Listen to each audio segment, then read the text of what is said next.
Tiga. Assalamualaikum Ibu dan Mas yang saya hormati. Selamat pagi.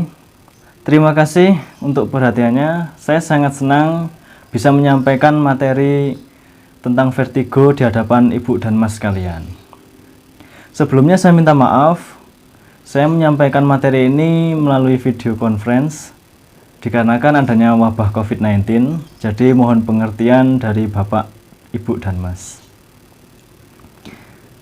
Dalam waktu 30 menit ke depan, saya akan menyampaikan materi terkait vertigo, mulai dari pengertian, penyebab, tanda gejala, dan cara penanganannya di rumah. Jadi di akhir presentasi nanti, Mas dan Ibu dapat memahami apa itu yang dimaksud vertigo dan cara penanganannya. Dengan demikian, Mas dan Ibu dapat memilih cara yang terbaik untuk penanganan vertigo jika terjadi vertigo berulang di rumah. Jadi ini materi yang saya sampaikan melalui video. Mohon disaksikan dengan baik. Ini materinya. Ya, ini dia vertigo. Apa itu vertigo? Sebelumnya Mas dan Ibu sudah tahu apa itu vertigo? Jika masih belum memahami, maksud dari vertigo yaitu memutar. Vertigo juga dapat didefinisikan sebagai sensasi gerakan atau rasa gerak dari tubuh atau lingkungan sekitar. Jadi biasanya vertigo itu bisa mempengaruhi tubuh, kemudian kita itu merasakan bahwa tiba-tiba berputar, terus kemudian tidak mampu berdiri, ya kan? Nah, untuk gejalanya vertigo, penderita merasa seolah-olah dirinya itu seperti bergerak, berputar. Terus kemudian ditambah rasa mual, muntah kalau berlebihan. Terus kemudian penderita juga tak mampu berdiri, kadang bahkan sampai terjatuh. Lalu pandangan kabur, dada merasa berdebar-debar, sempoyongan. Kemudian yang ditambah lagi ini tanda yang biasanya sering terjadi itu tidak bisa konsentrasi. Terus di bagian otot leher itu terasa nyeri, berkeringat, dan juga merasa sensitif terhadap cahaya dan suara berisik. Makanya biasanya terjadi pada lansia yang kemudian ada cucunya atau anaknya yang berteriak-teriak, terus kemudian pada saat vertigo merasa sangat emosi, seperti itu. Penyebabnya itu apa? Ya bisa keadaan lingkungan, mabuk darat, atau bahkan mabuk laut. Juga bisa terpengaruh dari obat-obatan. Terus ada alkohol, kalau mengkonsumsi alkohol. Dan yang paling penting yaitu adanya kelainan sirkulasi ke otak. Darah ke otak itu kurang. Apalagi darah itu adalah pengangkut oksigen dan sari-sari nutrisi makanan. Ada juga kelainan di telinga, infeksi telinga.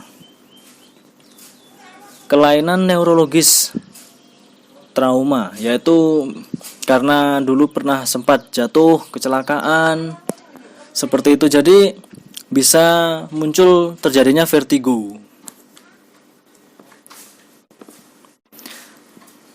Apa yang harus dilakukan ketika terserang vertigo? Yang perlu dilakukan yaitu nafas dalam, kemudian pejamkan mata, segera mencari posisi untuk berbaring atau duduk agar terhindar dari resiko cedera. Cederanya bisa jatuh. Terus kemudian jika merasa mual dan ingin muntah, segeralah mencari bantuan orang di dekat untuk membantu ke toilet, atau kalau misalkan sudah tidak kuat bisa muntahkan di situ, asal nanti dibersihkan ya Bu ya.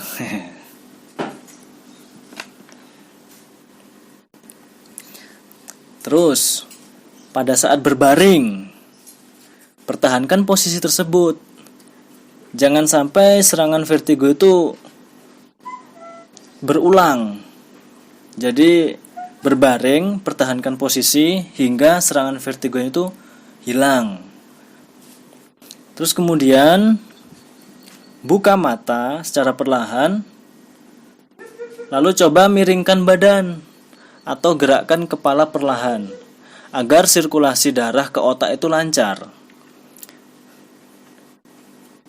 Jadi, misal dengan tindakan seperti itu, vertigo ternyata masih datang kembali, coba untuk memejamkan lagi mata ibu. Dan kemudian, coba buka perlahan, lalu ulangi gerakan seperti yang di atas, yaitu menggelengkan kepala secara perlahan, memiringkan badan, seperti itu. Karena vertigo itu hanya permainan sirkulasi darah ke seluruh tubuh, Bu, seperti itu. Bagaimana cara mencegahnya agar serangan vertigo tidak terulang kembali? Jadi coba untuk tidur dengan posisi kepala itu yang agak tinggi. Terus kemudian ketika bangunlah secara perlahan dan duduk terlebih dahulu. Jadi jangan langsung berdiri.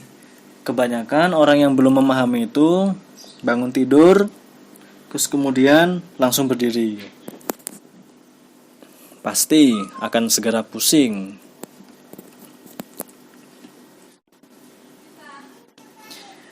Terus kemudian coba untuk hindari posisi membungkuk bila mengangkat barang. Jadi kalau ibu misal ingin mengangkat sesuatu atau mengangkat barang yang berat, jangan membungkuk, Bu, tapi gunakan posisi tumpuan pada paha, jangan tumpuan pada pinggang. Terus kemudian hindari juga posisi menengadah atau istilahnya kalau bahasa Jawa itu ndangak. Jadi kalau untuk mengambil benda yang tinggi jangan mendongakkan kepala, tapi carilah alat atau kursi untuk menambah tumpuan agar benda itu sejajar dengan mata ibu. Terus kemudian gerakkan kepala secara hati-hati. Pada saat olahraga biasanya tuh ada yang pemanasan pendinginan dengan menggerakkan kepala.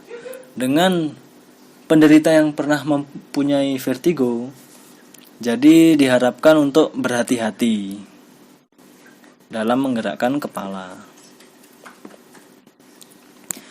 Untuk penanganannya lebih baik jika ada kekambuhan.